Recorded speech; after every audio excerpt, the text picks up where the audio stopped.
माझ्या मराठीची बोलू कौतुके परी अमृतातही पैजासी जिंके ऐसे अक्षरे रसिके मेळविन असं आपल्या मराठी भाषेचं कौतुक संत ज्ञानेश्वरांनी केलं। अनेक संतांनी साहित्यकारांनी सुंदर मराठी साहित्याची निर्मिती केली, पण मागचा काही काळ हे सर्व ऐकण्यापुरतं आणि मराठी साहित्य संमेलनात ठेवण्यापुरतं मर्यादित आहे का असं वाटत होतं। मराठी भाषेला अभिजात भाषा असा दर्जा मिळाला, पण पटसंख्या नसल्यामुळे मराठी शाळा बंद होऊ लागल्या।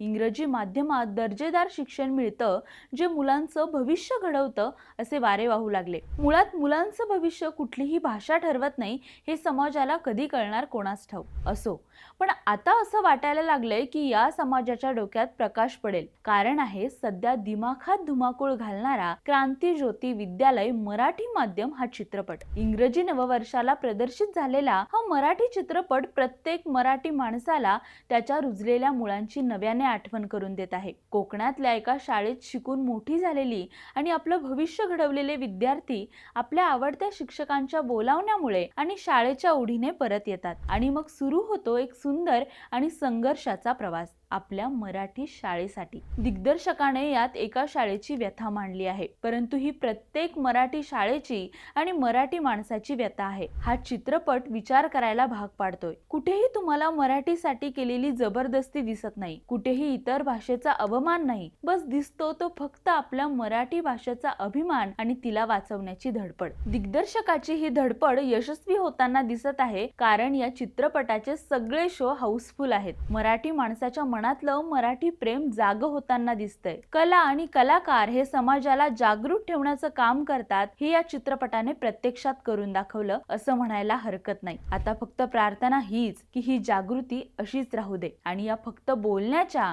आणि चित्रपटात बघण्याच्या गोष्टी आहेत असं न म्हणता त्याची अंमलबजावणी होऊ दे। गेली 2 आठवडे चित्रपटगृहावर अधिराज्य गाजवणारा हा चित्रपट तुम्ही बघितलात का? नसेल बघितला तर नक्की जाऊन बघा आणि बघितला असेल तर कसा वाटला हे आम्हाला नक्की सांगा। आणि हो, आमच्या इंस्टाग्रामला फॉलो करायला आणि यूट्यूबला सबस्क्राइब करायला विसरू नका।